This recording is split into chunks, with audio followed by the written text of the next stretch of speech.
What's going on, everybody? Welcome to the Farzy Show, presented by Steven Singer Jewelers. My name is Mark Farzetta, and I just want to say this top of the show. Producer Jim Harden had a birthday yesterday. Happy birthday there, PJ. Very secretive, you and I, very secretive about our birthdays, but happy birthday to you, my friend. I did officially wish him a happy birthday yesterday when I saw a bunch of people that apparently are smarter than me know that it was his birthday, but happy birthday there, PJ. I know all he did was work all day anyway, but yeah, hope you enjoyed the work, I guess. But welcome into the program. Here's what we got today. We got a Phillies recap with my man Corey Seidman. He joins the program coming up in just a couple of minutes when we talk about all things Phillies. What happens now? Where do we go from here? Final reactions to this World Series run. Including what happens to Rhys Hoskins, because my gut feeling on all this, as I mentioned yesterday, Rhys Hoskins is back. Rhys Hoskins will be your opening day first baseman next year. That is my gut feeling, hunch, educated guess on how all of this plays out. I know some people took a look at maybe Anthony Rizzo. Moving on from the Yankees, he's going to test the waters again in free agency, 33 years old. I know he's a first baseman who's a gold glover that a lot of people look at and go, oh, right there. That's the guy. I don't see that happening.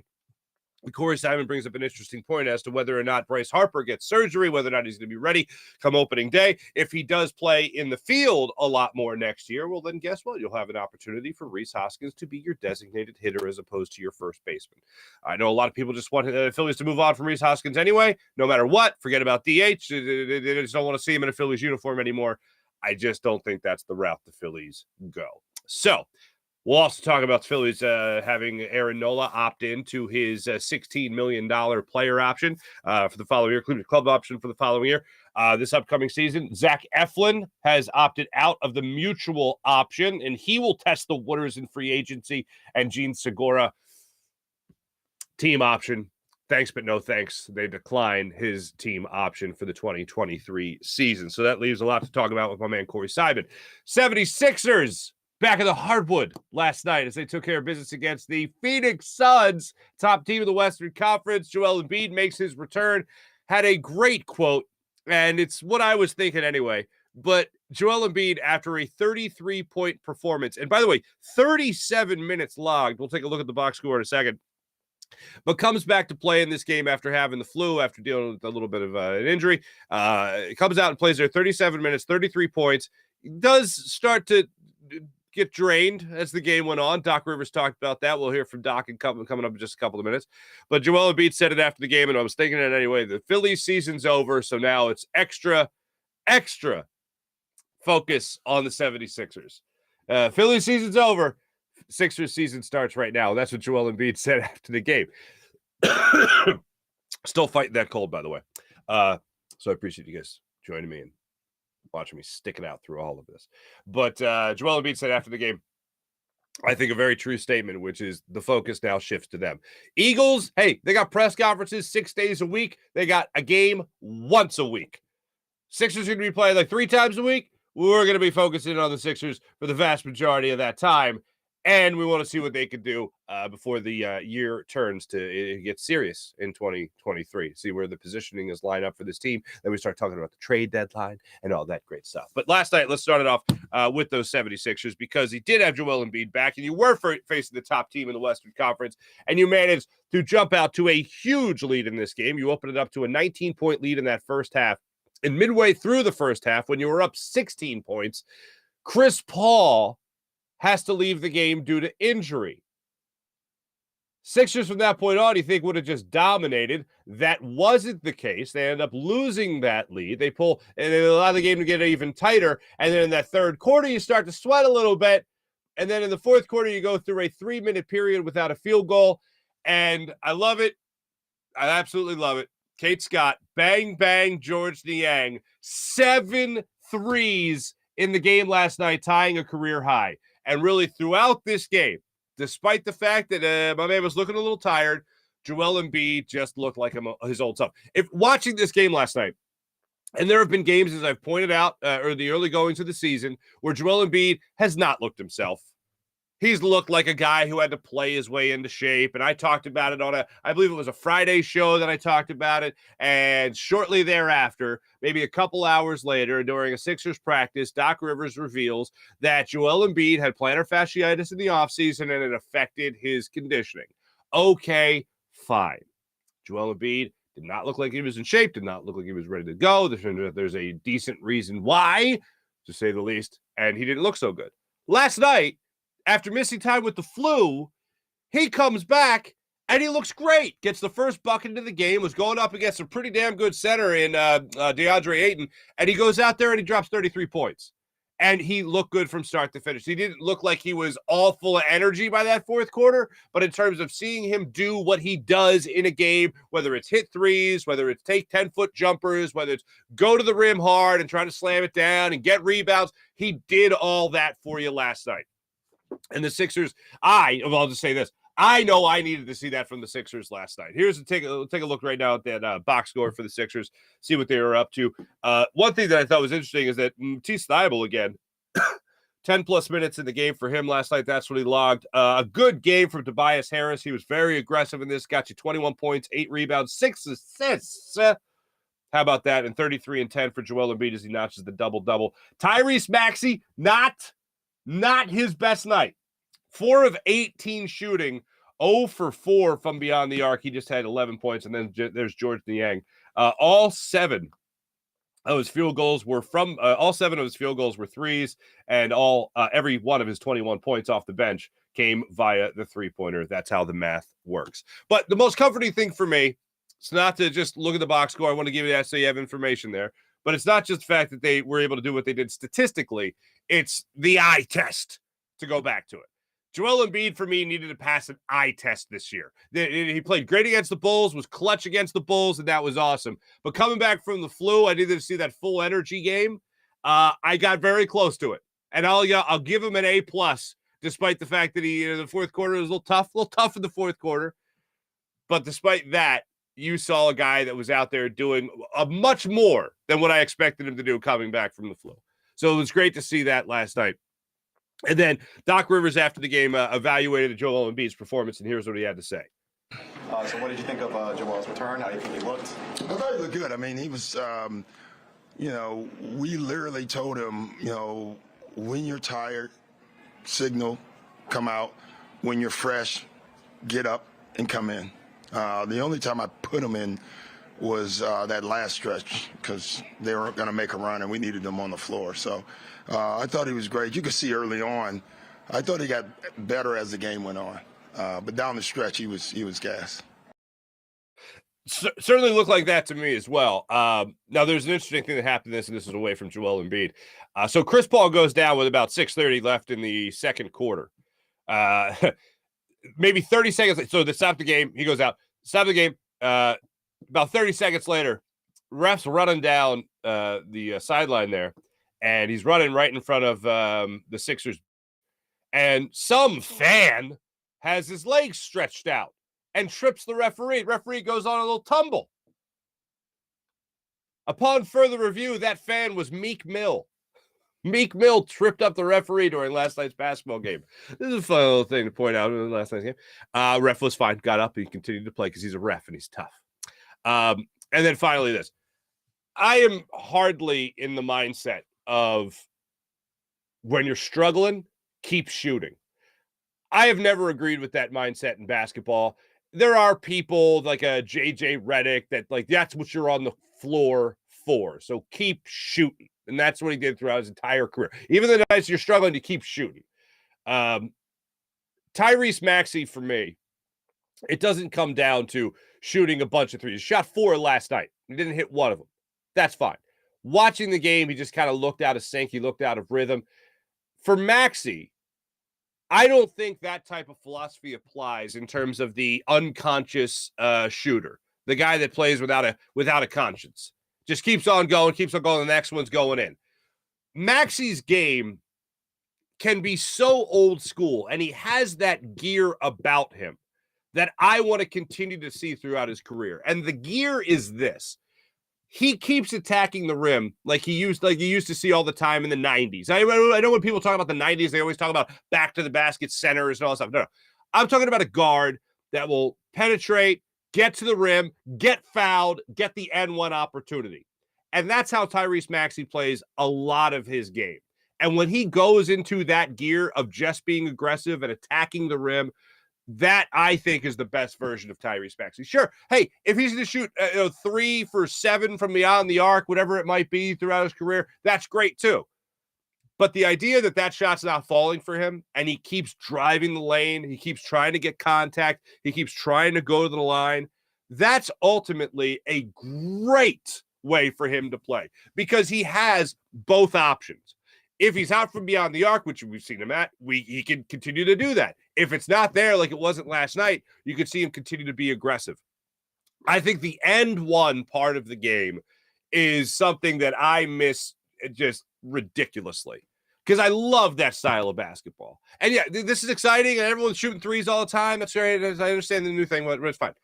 But the N1 opportunity, I think, is great where you can get the one, and then you also put somebody else possibly in foul trouble and they can't play anymore. Yeah, okay. I like that too. I like that a lot. And Tyrese Maxey can bring both options to the floor. Last night, I thought was a good example of him continuously attacking the basket. And that's something that I think I want to see from him more and more as his season goes on. Something else stuck out to me in last night's game is how great you look when you just make shots. Like a lot of stuff we'll talk about. Doc Rivers drawing up a last-second play in a game that doesn't work out, and you missed the shot, and maybe it wasn't the best look, but you make the shot, and it looks fine. You make your shots, you're going to look good. George Niang last night, I think, really helped everybody look good. And there's no better example of it than the Sixers going on that drought for 3 minutes in the second half, and all of a sudden George Niang just steps up and says, I got another one for you, to the point where Monty Williams has to come out after the game and say, hey, George Niang, yeah, probably should have covered him. We didn't really need to take him too serious. We need to give him enough respect. We gave him too much room, we were too lenient on George Niang, and he made us pay for it. Well, beep, beep, the minivan's coming through, baby. Monty acknowledging that after the game I thought was really interesting. So Sixers handled their business last night, 100-88 victory over the Phoenix Suns. They get their 5th win of the year. They're one game under 500 to this point. Now here's another thing with the Sixers. They have 2 days off. So all the more time for Joel Embiid to recover. They got a 7:30 tip-off in Atlanta against the Hawks coming up on Thursday night. So that's what you got right there. I have made and banged the drum for Trea Turner since I heard about Bryce Harper saying he was his favorite player. Trea Turner, I think, without question, is going into free agency. I know, and I think it's a real free agency. I don't think it's just show. And it's, look, whatever it might be, it could just be trying to drum up the price for the Dodgers to return to the Dodgers. And I understand that. I get that. Fine. But if it's not, then this, I think, is a great fit for him here in Philadelphia. The Philadelphia Phillies need a 1 or 2 hitter. I know everyone loves Kyle Schwarber and 46 home runs, and I love it too. But damn, I would really love people on base for that kind of power. And I know he takes great at bees. He strikes out a lot, though. But if you can get Trea Turner to bat 1 or 2 in this lineup for the Phillies, whatever you got to do, John Middleton, to make that happen, just please make that happen. So what does Trea Turner do? I guess he feels like he hasn't done enough to catch the attention of Major League Baseball teams.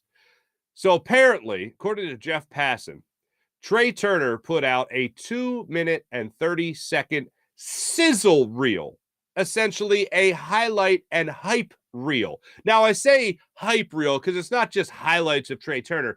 It's a hype reel. And it's narrated by Jon Hamm, Mad Men's own Jon Hamm, the devastatingly handsome Jon Hamm, the current Santa in many commercials to which you see. Jon Hamm narrates it, and there's 2 lines that step out that really jump out to me. And I thought they were brilliant lines. Whoever wrote this, I doubt it was Trea Turner, but if it was, good hustle to you, my friend. Trea Turner this year had 3 different 20-game hitting streaks. All right? That's pretty impressive.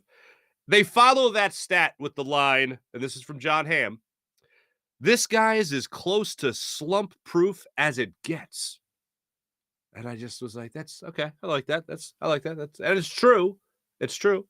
And then the other line he had was, Trea Turner is very much known, aside from being a good ball player, the slide, where he just looks like he was gliding on air as he crossed home plate, right? It was the coolest slide in the world against the Phillies, if I'm not mistaken. Excuse me. And the line in the sizzle reel is it looks effortless, but it's really efficient athleticism. And it got me thinking, Mike Schmidt, like his prime was before my time, really. And Mike Schmidt, what I hear from a lot of people that watch Mike Schmidt and what they tell me all the time about Mike Schmidt is that, oh, Schmitty, he wouldn't dive for as many balls as you'd think because he was so good on his feet. He was so quick. He didn't need to do that. So people always thought he wasn't trying really hard. He wasn't working really hard, but he was just that good. And my generation, you know who that was? That was Bobby Abreu. Oh, Bobby's so good. I used to hear that all the time from like Larry Boa. Oh, Bobby's great. He just gets the ball so easy. He doesn't look like the guy that's going to be diving all over the place for this. And I'm like, regardless of if you're lightning fast or not, regardless if you're as fluid and as smooth as a ballerina, there's going to be that one ball that's hit just out of your reach that you got to lay out for. And Bobby didn't do that. I can't tell you about Mike Schmidt. I didn't experience the prime, but I experienced the prime of Bobby Abreu, and I'm saying a dive or two would have been nice. Dive or two, hit it crashing into the wall, it would have been nice. But that line right there, it looks effortless, but it's really efficient athleticism. I thought, all right, let's bring him here, see how that works. But if I'm the Phillies, I'm going all in on Trea Turner, and as Corey Seidman will explain coming up in just a minute, it's possible. It's possible you get that man at the top of this lineup. I get a lot of people excited for the upcoming season. A World Series, 2 wins short of winning a World Series, Trea Turner. See how much better we can be. And I do have confidence that a guy like Nick Castellanos isn't going to have another down year. Like 263 for him isn't horrible. But what, 14 home runs? What the hell did he have last year? That's terrible. That guy's got to swing with a lot more pop. You can't have him and Alec Boehm being like barely in the teens when it comes to home run. A little bit more pop, a little bit more sizzle from those guys, and you're in a much better standing going into the next season. So that's well played right there. All right. Let's get to Corey. I want to get a reaction from him on the season and see where the team's going from here. But first, let me tell you about Steven Singer of Steven Singer Jewelers. One place, one price, the perfect price, each and every day, online at IHateStevenSinger.com. That's IHateStevenSinger.com. For over 40 years, Steven's been in the love business in Philadelphia, helping people fall in love and get engaged. Steven likes to say that he's in the love business here in Philadelphia, and that's exactly what he does, with Ready for Love diamond engagement rings and treating every member like family. And how does he do that? He does it with the perfect price. Now, what's the perfect price? Other jewelers, they don't offer this. Instead, let's haggle, let's negotiate. They put that pressure on you, and guess what? Even at the end of the day, they're still making out like bandits. Meanwhile, Steven Singer, you know what he's doing? I'll tell you what he's doing. He's giving you the perfect price. He doesn't mark things way up just to make you feel like, when they come in here, they'll negotiate and haggle, and I'll still win in the end. No, you get the perfect price. You get treated with respect. You get treated like a family member, and you do that by a real jewelry expert at Steven Singer Jewelers. One place, one price, online at IHateStevenSinger.com. That's IHateStevenSinger.com. Steven Singer Jewelers, everything at the perfect price. Always fast and free shipping at IHateStevenSinger.com. Without further ado, let's talk to my friend. Now, I want to say we taped this yesterday at 3 o'clock, so the Segura news wasn't out yet. The Nola news was not out yet. I don't believe it was. No, I don't think it was at the time. And although we were expecting him to come back anyway. But he's got an interesting thing on Eflin. Segura's probably gone, leading most likely to the door being open for Trea Turner to come here to Philadelphia. And without further ado, let's get to the Rothman Orthopedics guest line and talk to our friend Corey Seidman of NBC Sports Philadelphia.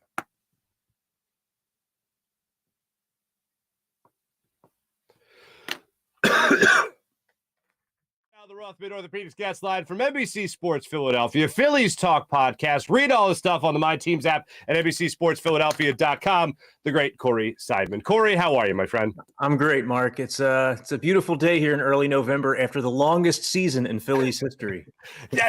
Is that statistically accurate? It's the longest day, the longest season in Philly sports history? Good, because of two extra games?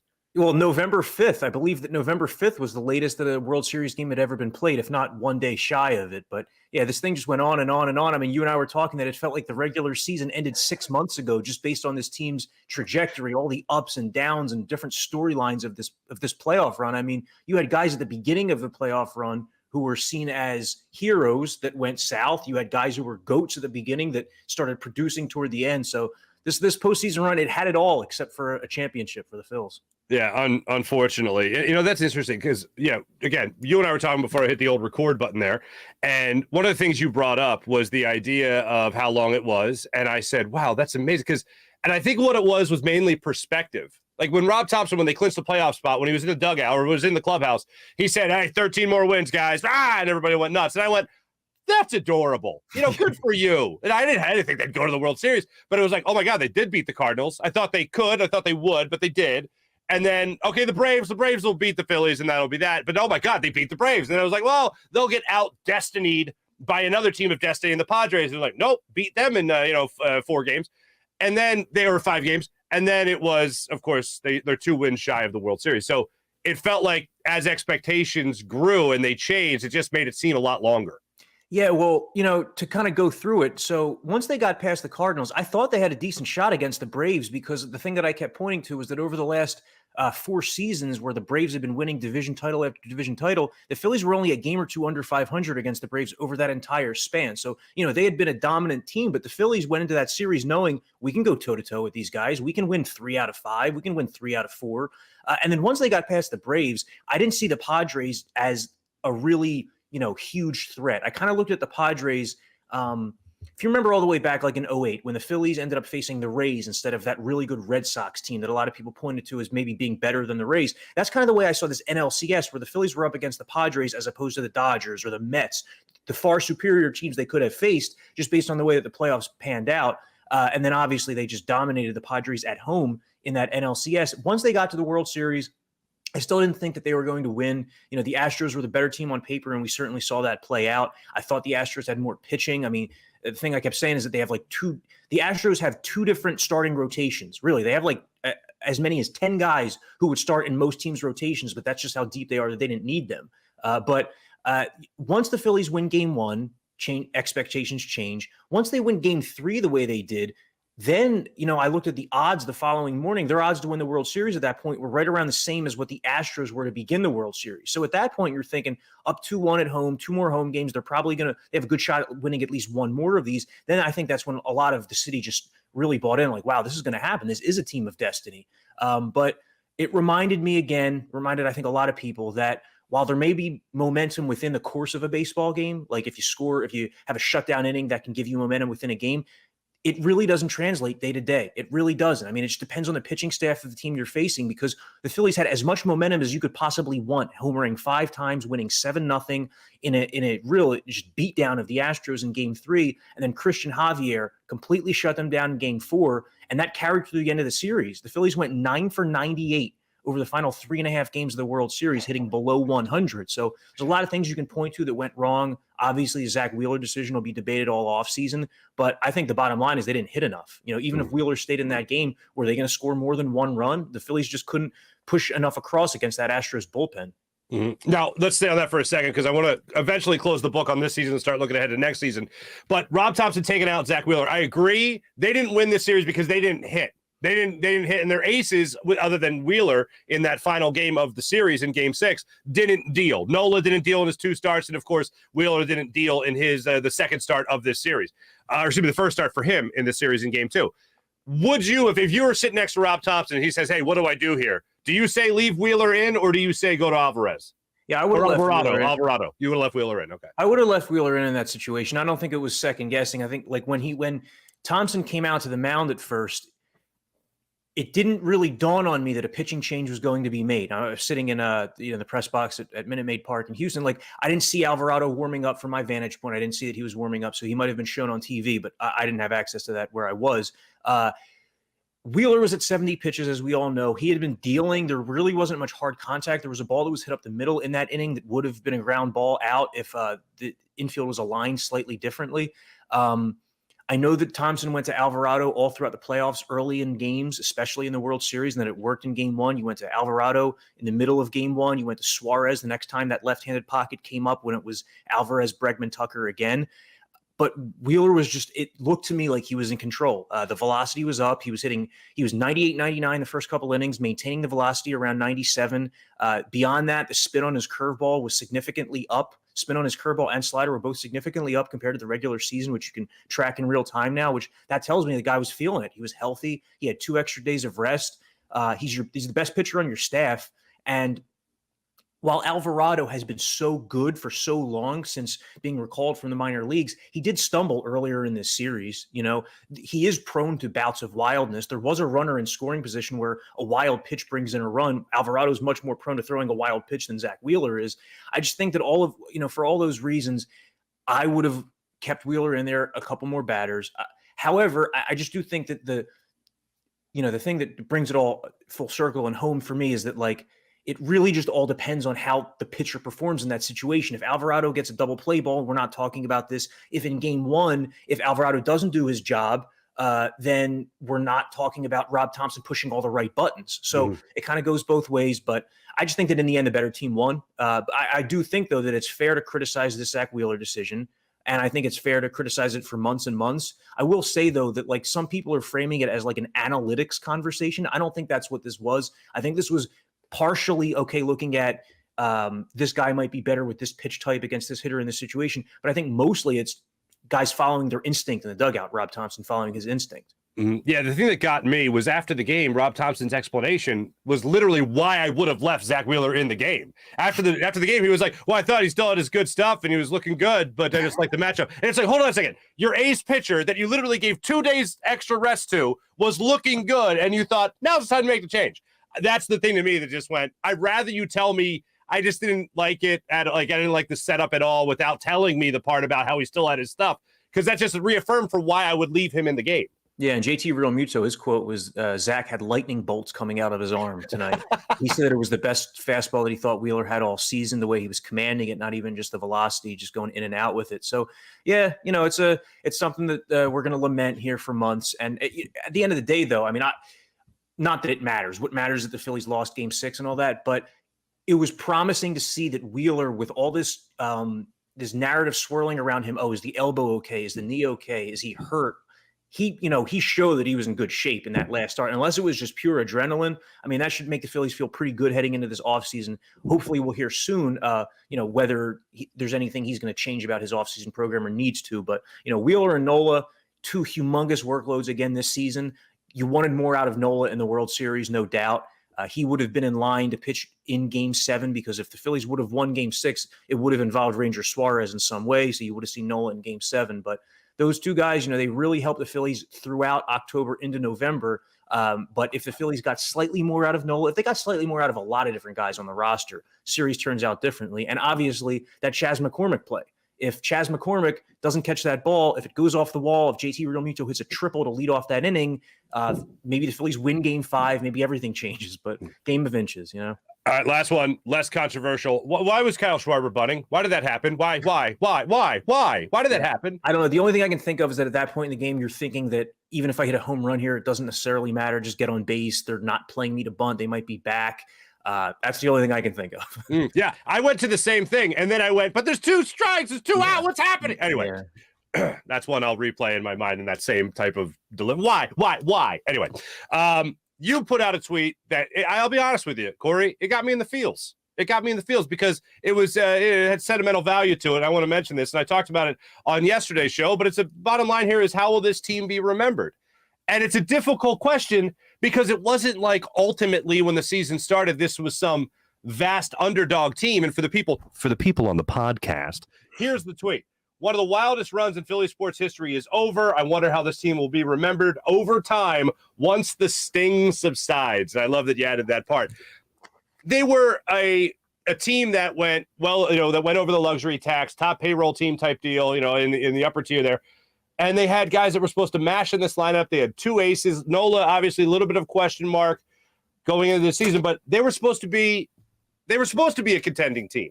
They obviously showed into the Joe Girardi era that they were not. Rob Thompson comes in. They're 19 games over 500, and they show they could be a contending team. I look at this team and I say, hey, you know what? It took them a while to put it together, but they put it together. And then once they got in the playoffs, that's when they got hot and they rode to a World Series. So ultimately, it will be a fond memory. How will you remember the 2022 Phillies, Corey Seidman? Well, see, I agree that I can't look at them as an underdog because they had a gargantuan payroll, top 5 in all of baseball. However, I would, just to counter that a little, I would say that even with the payroll coming into the season, if you rank the teams in the National League, people had the Dodgers and the Braves and maybe even the Mets. The Mets exceeded expectations this season, especially early. But even with the payroll, the Phillies were not projected to win the most games in the NL. A lot of people were pegging them for 88 to 92 wins, and they finished at 87. Obviously, it's the way you get there. When you enter the year the Phillies went 102-60 in 2011 and lost in the first round of the playoffs, they went into that year with such crazy high expectations that any time they lost a series, anytime they lost a game, it was like, what happened? How could this happen?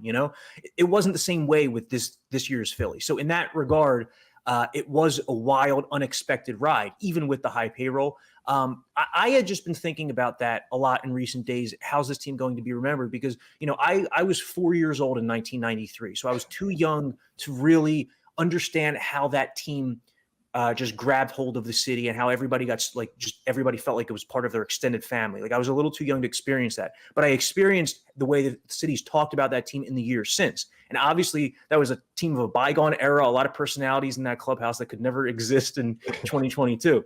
But I think that I personally think over time, people are going to remember this year fondly just because this all came out of nowhere. It was really, this came out of nowhere for the sports writers too. It's a month later, we're covering a World Series when we thought a collapse might ensue when they were getting swept at Wrigley Field at the end of September. So it all just happened so fast and it was so dramatic, and there were so many big moments. Think if the Phillies did win the World Series, right? Think about the statues, right? That there would be a Schwarber Homer statue. There would probably be a Hoskins bat slam mural somewhere in the city. The Bryce Harper, of course, the thing that I kept thinking when Bryce Harper would come up in these moments is of course Bryce Harper hits this homer to start this game or to end this game. So there were a lot of times it felt like a team of destiny and everybody got swept up in this. And while it ended 2 wins shy of a World Series, I think that this team will be people will have smiles on their faces. And it really depends on how the rest of this era goes, I guess. If Bryce Harper still has 8 years left on his contract here, or 7 years left on his contract. So if they win another one, I think it will increase the fondness of this team. If they don't, maybe people will just be saying, "Oh, that was the closest it got, and they never got as far again." But I just think with the 09 team, right? Disappointing because they didn't win. This thing, I don't think you can feel. I don't think there can be a feeling of disappointment for too long. At least, it's been so many years really at this point since I could really feel the day-to-day feelings of a fan. But I feel like if I was still a fan, after, 3 days or so, I'd be thinking, wow, that was remarkable that happened. And it proved again that you never know what a team is capable of. A buddy of mine texted me at some point during the playoff run and he said, this is the only team that we'd be able to say this about the only potential championship team in Philly history that we could say a couple months ago, we were saying this team blows, really, there were so many times throughout the year that people had that comment, you weren't saying that during the hate, the golden era, that 5-year period. So. Well, because there's something that crossed my mind. If September wasn't as subpar as it was for this team, did that help bring us down to earth? After red hot July, August, even June, did it help? Did that wall of September and them dipping below and only being up a half game at one point on the Brewers late in September, did that help lower our expectations? And then all of a sudden they exceed the expectations and roll through the playoffs to the World Series. Yeah, I think so, because they also lost some games to bad teams in that month of September. So there was also the thought oh, here we go again. They're playing down to their level of competition. But they just got hot enough when it mattered most. And, the thing that, Jim Salisbury, my coworker on and co-host of the Phillies Talk podcast, what he said all throughout the month is it all began with Ryan Helsley not being able to throw a strike in the 9th inning of Game 1 in St. Louis, because the Phillies have been held scoreless for 8 innings until that game. It's 2-0. If the Phillies lose that game, the playoff run might have lasted 2 days instead of a month. It's insane. It's insane. All right. I want to turn the page to the offseason a little bit, because here we are in the offseason. And by the way, of course, you and Jim do a great job with Phillies Talk podcast. You guys need to check that out as well. Rhys Hoskins, is he playing first base for the Phillies in 2023?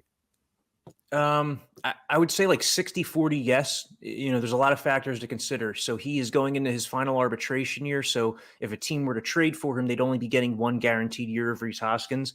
And he's a quality offensive player. I mean, just if you look straight at the numbers, like his OPS is like 20% above the league average or so. When you compare it to his peers at first base, he's more of like a league average first baseman, I would say, all around, because you have to measure the offense, defense, and base running, all three of them. I wonder I don't know what you could fetch for him on the trade market if you did trade him. It's one of those situations where I think what he'd be able to contribute to you is more than what you'd be able to bring back in a return.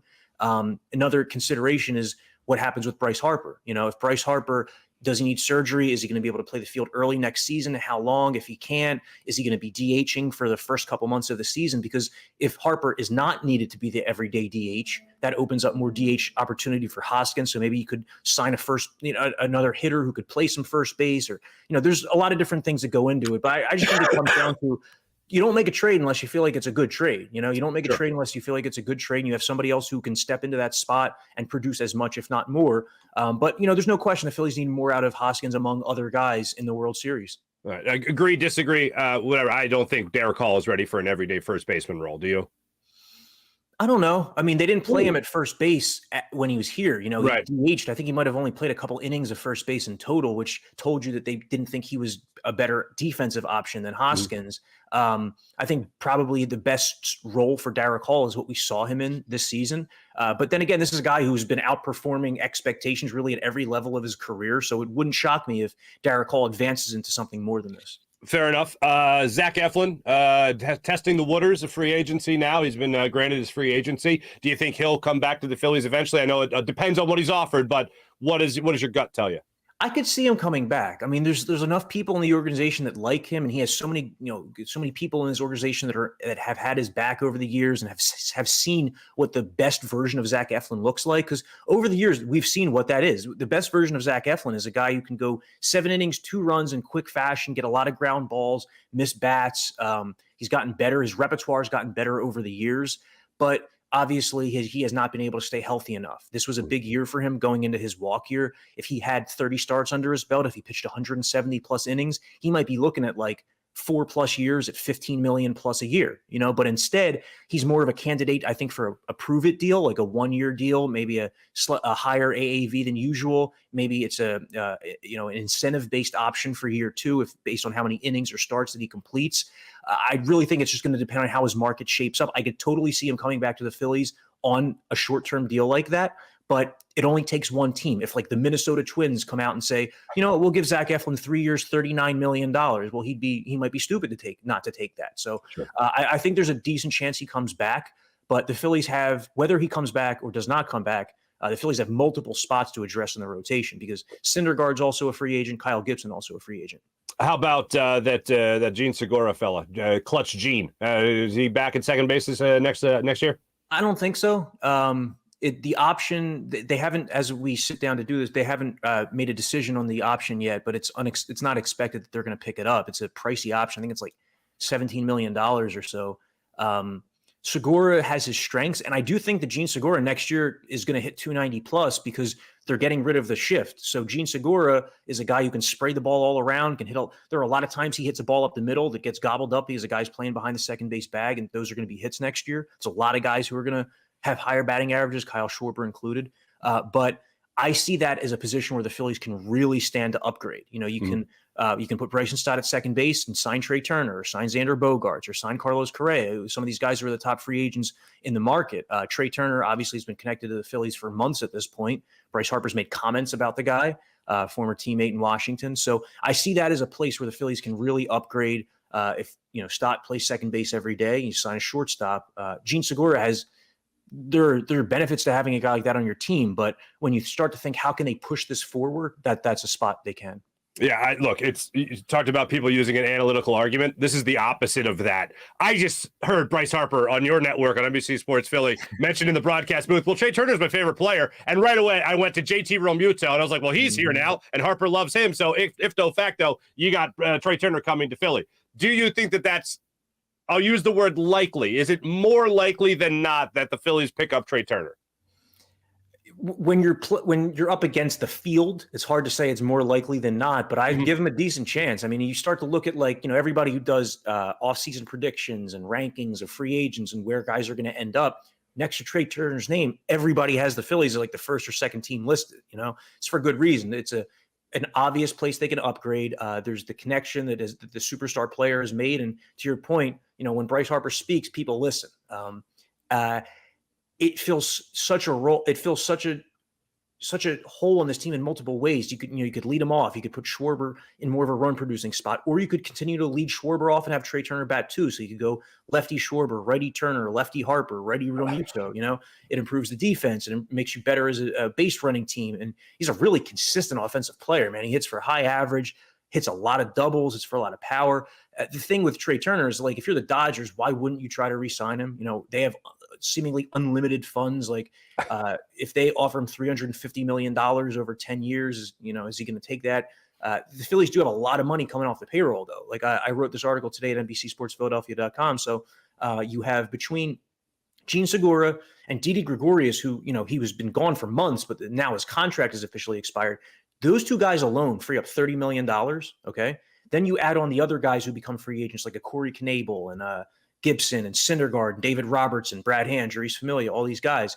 $75 million gets freed up. Okay. That is more than enough to sign a superstar player like Trea Turner and to fill a couple holes in the rotation.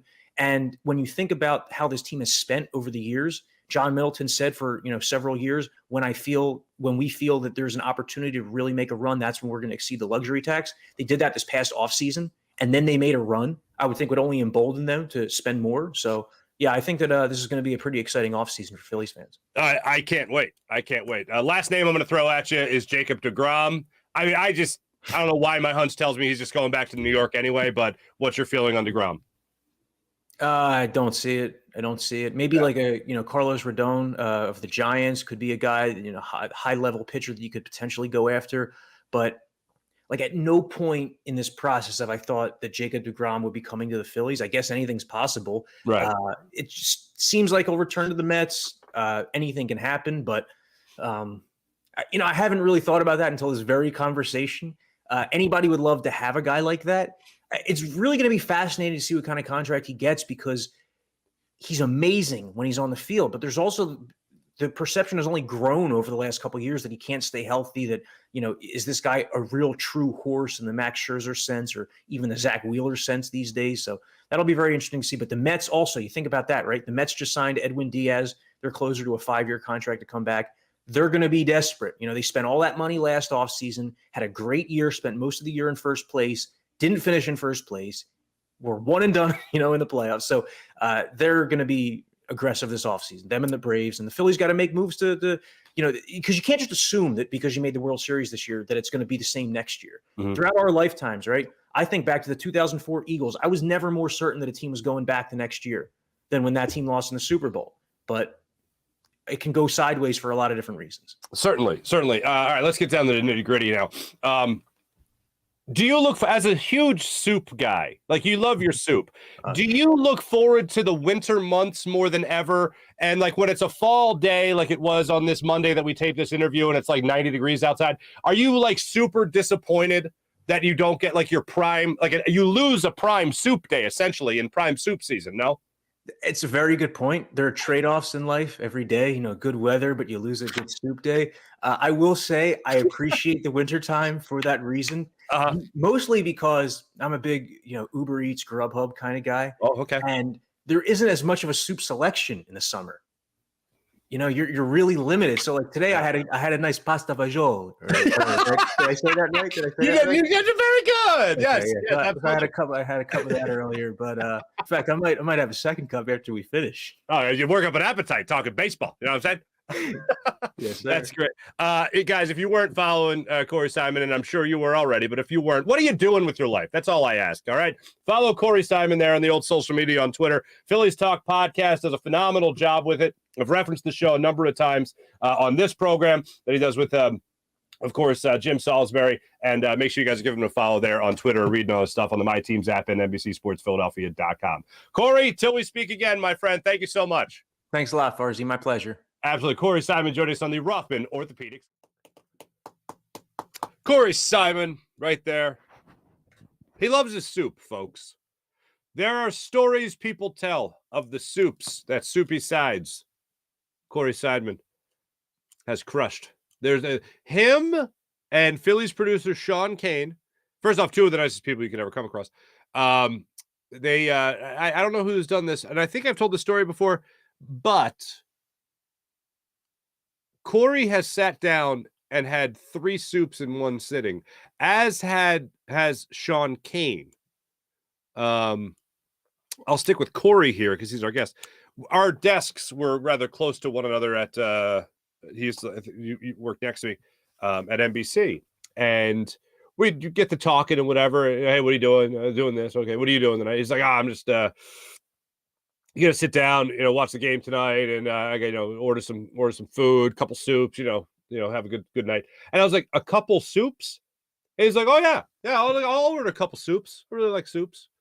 And I was like, I have never ordered or in one sitting had more than a soup. And he was like, oh no. He's like, I like a nice chicken noodle. I like a nice pasta fagioli, right? A little pasta fagioli, right? If you're being proper. And then he's like, I like a nice bisque, a nice hearty bisque. And I was like, all at one time, like you'll sit down and you'll have that, and like a sandwich on top of it. And he's like, oh yeah. And I'm like, first off, the party doesn't need to happen with that many flavors, that many different textures in your mouth with the soup. Second, who has the time, ladies and gentlemen, to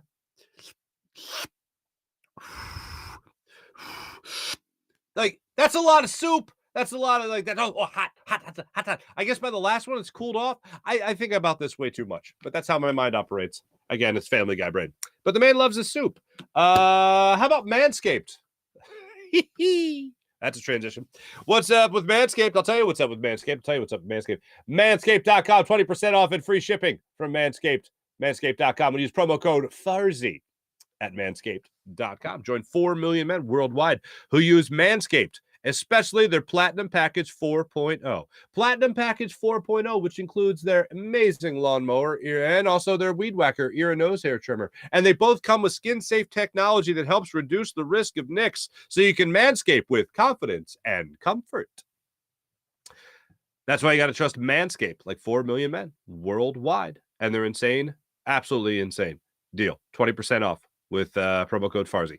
How about Freestone Farms CBD? FreestoneFarmsCBD.com. If you're looking to try CBD, if you use CBD but not very pleased with your CBD, try Freestone Farms CBD. Give them a chance. You get 20% off with promo code Farzy. 20% off promo code Farzy at Freestone Farms CBD. You'll enjoy their tropical tasting Bayox that clocks into the chart topping 24.1%. And their super CBD, which is half Hindu, Kush, and 21%. Genetics of these guys are off the charts. So, ladies and gentlemen, you should give Freestone Farms CBD a chance. It's good for anyone looking to take a more natural approach to everything that they put in their body. So please, by all means, enjoy Freestone Farms CBD and 20% off from FreestoneFarmsCBD.com. Ladies and gentlemen, how about this? How about the incredible people at Mojo? Download the Mojo app to your phone right now. Stocks rise and fall throughout the NFL season when looking at players and their share prices. Think a rookie is about to break out onto the scene? Buy low now, sell high later. Use all these players as if they're stocks with share prices attached to their name. They have over 300 players in the NFL of skilled positions, from quarterbacks to wide receivers, from tight ends to running backs, all available on the Mojo app. Download the Mojo app to your phone right now. Let the games begin with Mojo. Must be 21 or older and present in New Jersey to trade on Mojo.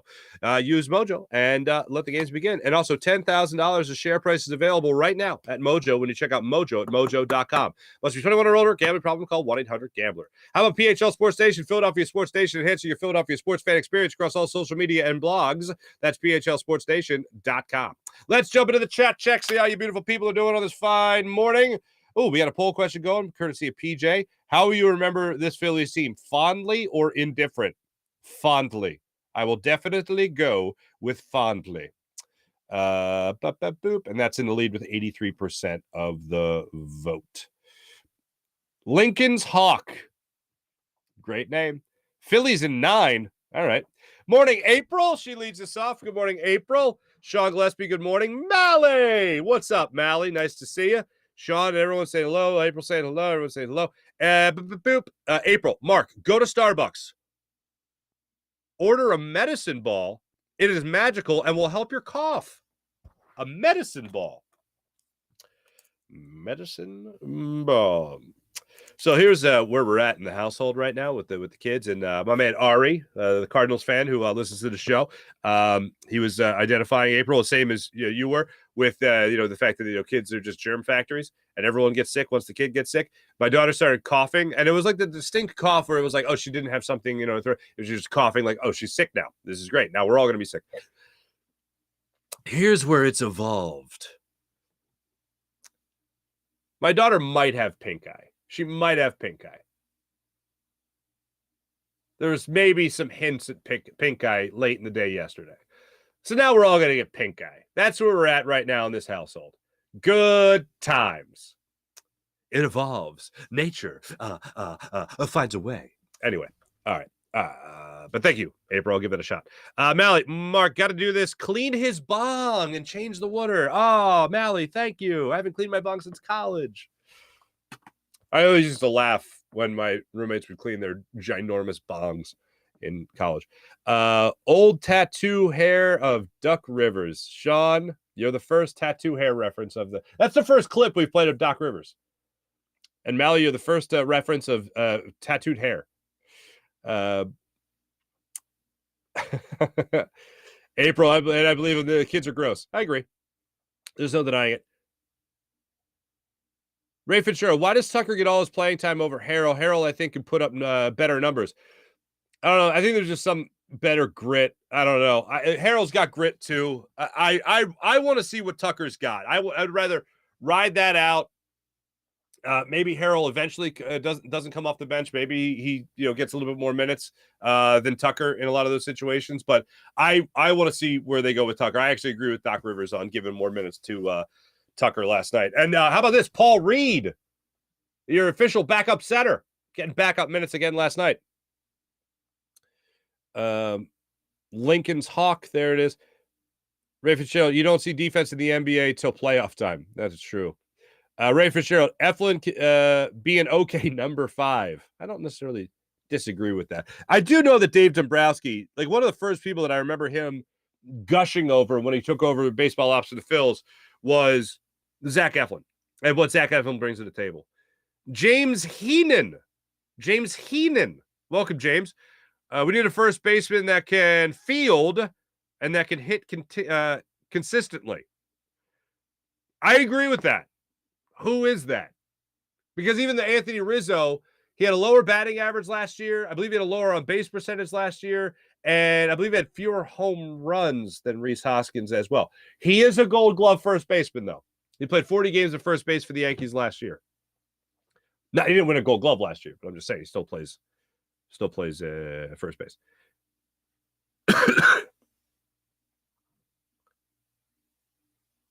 Sean Gillespie, much soup facts. Another fact about soup, high salt content. Now you know, and knowing is half the battle. G.I. Joe. I used to say that all the time as a kid. My parents were like, what are you doing? I'd be like, I just thought I should jump off the chair. What? Well, that's dangerous. Well, now I know. And knowing is half the battle. What? What did he just say? I think it's from that program he's watching.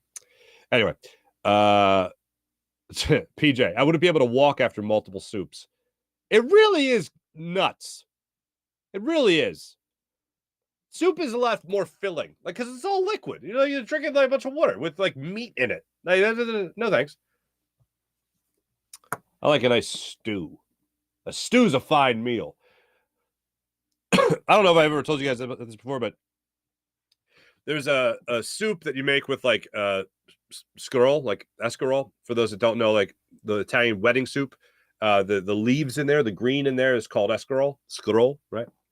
And there's a stew that I grew up with called minestrone, whatever. And it is the heartiest, most delicious. It's got spicy Italian sausage, beans, squirrel, little bits of bacon.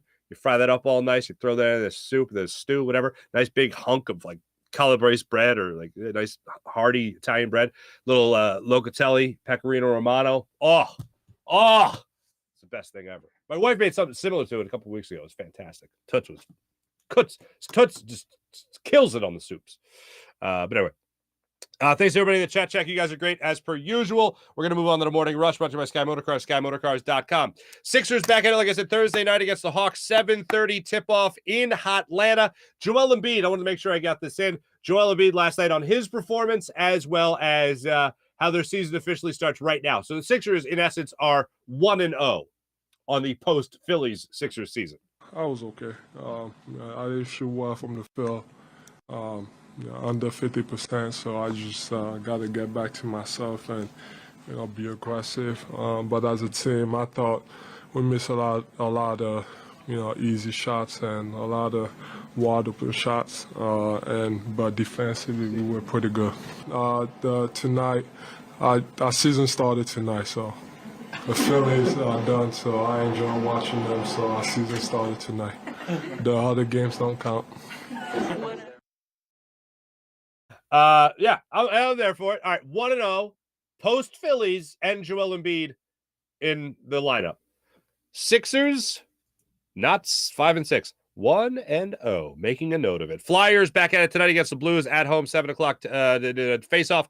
Puck drop, 7 o'clock puck drop. Looking to win their second in a row. Indianapolis Colts. What are you doing? You're serious? First off, as someone, I do love and appreciate Frank Reich. Frank Reich, I think his ultimate failure was not being able to fix Carson Wentz. Not being able to win with Carson Wentz. Choking down the stretch last year with Carson Wentz. I think ultimately was like, all right, you know what? Maybe we shouldn't have traded. We're not going to fire you. We're not going to fire you, Frank Reich. We're going to give you another year. So they bring him back another year. They give him another veteran quarterback in Matt Ryan. That goes ass up. That was terrible. Matt Ryan's not even playing anymore. And yeah, that happened. And now they fired Frank Reich and hired Jeff Saturday. Jeff Saturday, who's been at ESPN for 5-6 years now, if not longer. And all of a sudden, the guy was breaking down the NFL at ESPN 2 days ago. And according to Jeff Saturday, it escalated quickly. The conversation escalated very quickly to him now being the interim head coach of the Indianapolis Colts. Jeff Saturday, who has less experience than Doug Peterson did when Doug Peterson took over the Philadelphia Eagles, because at least Doug got the title of offensive coordinator after he had coached in high school. Jeff Saturday's only experience coaching high school. Now is the I'll tell you what they're doing. First off, it doesn't make any sense, but this is what they're doing. They went with a name that the Colts fans love, Colts fans appreciate. That's it. It's an audition for 8 games. Jeff Saturday said as much yesterday during his press conference. But I was thinking, what would have been better than hiring Jeff Saturday in a very facetious, sarcastic sense? Here's my top 3 after Jeff Saturday. All right? Here's my top 3. Number 1, Matt Ryan. Might as well just have him be the coach. He's there already. You're the head coach now, Matt Ryan. You're not doing anything else. Nah. There you go. You're the head coach. Number 2, Pat McAfee. I just enjoy the hell out of Pat McAfee, and he's the only guy that would have less sleeves on the sideline. He would have less sleeves on the sideline than Bill Belichick. So Pat McAfee, another fan favorite there in Indianapolis. So why not? All right, so I got Matt Ryan. I got Pat McAfee. Last name. I need one more guy. Who's one more? Peyton Manning. But here's the deal. I don't know if the Colts have another Monday night game coming up or anything like that. He would still do Manning cast from the sideline.